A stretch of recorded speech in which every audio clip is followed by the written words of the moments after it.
Hi കൂട്ടുകാരെ, ഇത് രാജീവാണ്. എല്ലാവർക്കും സുഖമല്ലേ? ഇന്നത്തെ നമ്മുടെ വീഡിയോ പാൽക്കപ്പയാണ്. അതിൻ്റെ റെസിപ്പിയുമായിട്ടാണ് ഞാൻ വന്നിരിക്കുന്നത്. അപ്പോൾ വീഡിയോ ഒക്കെ നിങ്ങളൊന്ന് കണ്ട് സപ്പോർട്ട് ചെയ്യണേ. Thank you. പാൽക്കപ്പയ്ക്ക് വേണ്ടിയുള്ള കപ്പ ഇതേപോലെ അരിഞ്ഞെടുത്തിട്ടുണ്ട്. ഞാൻ 1.5 കിലോ കപ്പയാണ് എടുത്തിരിക്കുന്നത്. ഇത് പാനെടുത്ത് അടുപ്പ് വെച്ചിട്ടുണ്ട്. ഇതിലേക്ക് നമുക്ക് വെള്ളം ഒഴിച്ച് കൊടുക്കാം. വെള്ളം കപ്പ നികക്കെ വേണം. ഇത് കപ്പയുടെ മുകളിൽ വെള്ളം നിൽക്കണം. ആവശ്യത്തിന് ഉപ്പ് ചേർത്ത് കൊടുക്കാം. നമുക്ക് കപ്പ വേവിക്കാൻ വേണ്ടി നമ്മൾ ഉപ്പ് ചേർത്ത് കൊടുക്കാം. നമുക്ക് അടച്ചു വെച്ച് വേവിക്കാം. കപ്പ വേവുമ്പോഴത്തേക്ക് നമുക്ക് അതിനാവശ്യമുള്ള സാധനങ്ങൾ തയ്യാറാക്കിയെടുക്കാം. ഞാൻ എടുത്തിരിക്കുന്ന ചെറിയുള്ളി, ഒരു 5-6 ചെറിയുള്ളി എടുത്തിട്ടുണ്ട്. 2 വെളുത്തുള്ളി കഷ്ണം എടുത്തിട്ടുണ്ട്. 4 പച്ചമുളക്, കറിവേപ്പില ഒരു 2 എടുത്തിട്ടുണ്ട്. ഇത് നമുക്കൊന്ന് ഇടിച്ച് ചതച്ചെടുക്കാം. കപ്പ വെന്തോന്ന് തുറന്നു നോക്കി ചെക്ക് ചെയ്യാം. കപ്പ വെന്ത് വന്നിട്ടുണ്ട്. ഈ ഒരു പരുവത്തിൽ വേണം നമ്മൾ വേവിച്ചെടുക്കാൻ.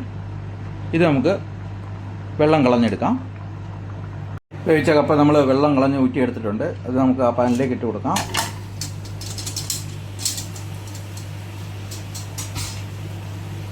അതിലേക്ക് നമ്മൾ ഇടിച്ച് ചതച്ച് വെച്ച പച്ചമുളക് ചേർത്ത് കൊടുക്കാം. പച്ചമുളകും വെളുത്തുള്ളിയും ചെറിയുള്ളിയൊക്കെ ഇടിച്ച് ചതച്ച് അത് ചേർത്ത് കൊടുക്കാം. നന്നായിട്ട് ഇളക്കി കൊടുക്കാം. ഇളക്കി ചേർത്ത് കൊടുക്കാം.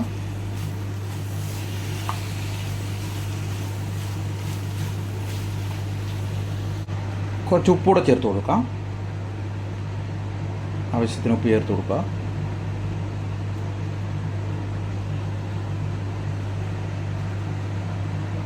നന്നായിട്ട് ഇളക്കി ചേർത്ത് കൊടുക്കാം.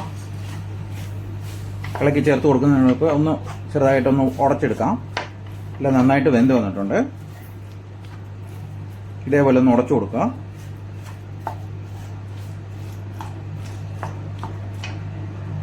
ഈ സമയത്ത് നമുക്ക് തേങ്ങാപ്പാൽ ചേർത്ത് കൊടുക്കാം. ഞാൻ ഈസ്റ്റേൺ കോക്കനട്ട് മിൽക്കാണ് എടുത്തിരിക്കുന്നത്. 400 ml ആണ് എടുത്തിരിക്കുന്നത്. അത് നമുക്ക് ചേർത്ത് കൊടുക്കാം. കോക്കനട്ട് മിൽക്ക് ചേർത്ത് കൊടുക്കാം.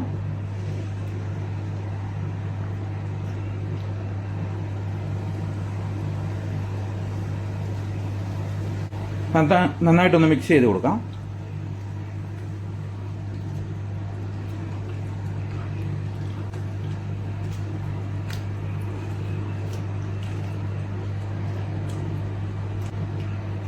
മിക്സ് ചെയ്ത് കൊടുത്തിട്ടുണ്ട്. നമുക്കൊന്ന് അടച്ചു വെച്ച് വേവിക്കാം. നമ്മുടെ പാൽക്കപ്പ റെഡിയായി വന്നിട്ടുണ്ട്. നന്നായിട്ട് ഇളക്കി ചേർത്ത് കൊടുക്കാം.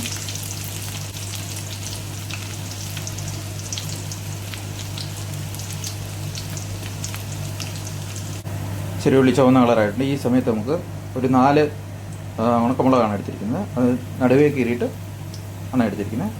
ചേർത്ത് കൊടുക്കാം. 2ആയിട്ട് മുറിച്ചിട്ടാണ് എടുത്തിരിക്കുന്നത്. ഇളക്കി കൊടുക്കാം. കറിവേപ്പില ചേർത്ത് കൊടുക്കാം.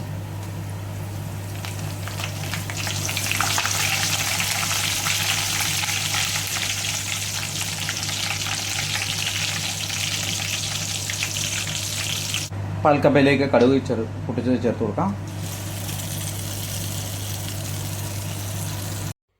ഹായ് കൂട്ടുകാരെ, നമ്മുടെ പാൽക്കപ്പ റെഡിയാണ്. നിങ്ങൾ ഇതുപോലൊക്കെ ഒന്ന് തയ്യാറാക്കാൻ ശ്രമിക്കുക.